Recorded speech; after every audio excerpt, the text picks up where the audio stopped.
Yeah, it's nice when you talk about devotion, and you previously made the connection between clarity and devotion. Mm-hmm. And almost devotion is like a form of clarity, right? Can you say a little bit more about that? Yes, yes. Devotion is many people, when they think about the devotion, they think that devotion is something that you must do. It's absolutely something that you must do. But is it something that you must force yourself with it? Absolutely not.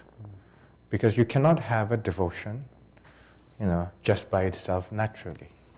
Maybe for some individual, like an example, Gambopa hear the word, the name of Milarepa for the first time, then there's a tears, sense of joy beyond control, So like that kind of a circumstance may happen, but please don't consider yourself as one.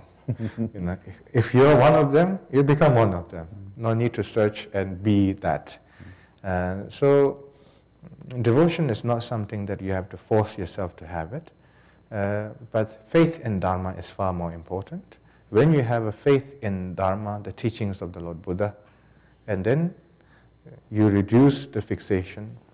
When you reduce the fixation and the illusion of the attachment, not all of it, but as you progress on reducing it, and then sense of less attachment tend to reveal by itself as that quality reveals, and then the way you see the teachings of the Buddha, the way you see the teachings of all the great master becomes far more pure, all by itself. At that stage, you are no longer struggling whether you need to have a devotion or not.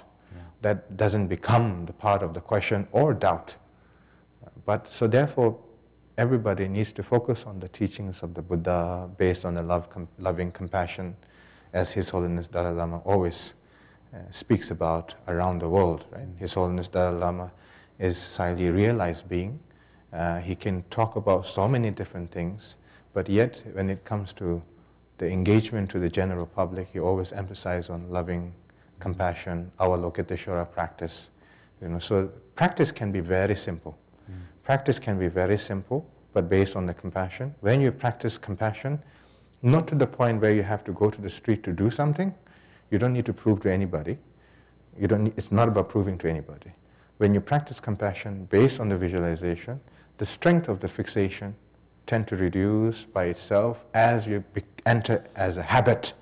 Let's say, tsoksa, tipajangwa, in Tibetan. Tsoksa means positive accumulation. Tipajangwa means dispelling or dissolving the negativity, isn't it?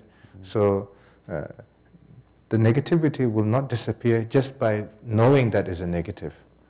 This negative will only dissolve only when you accumulate the positivity.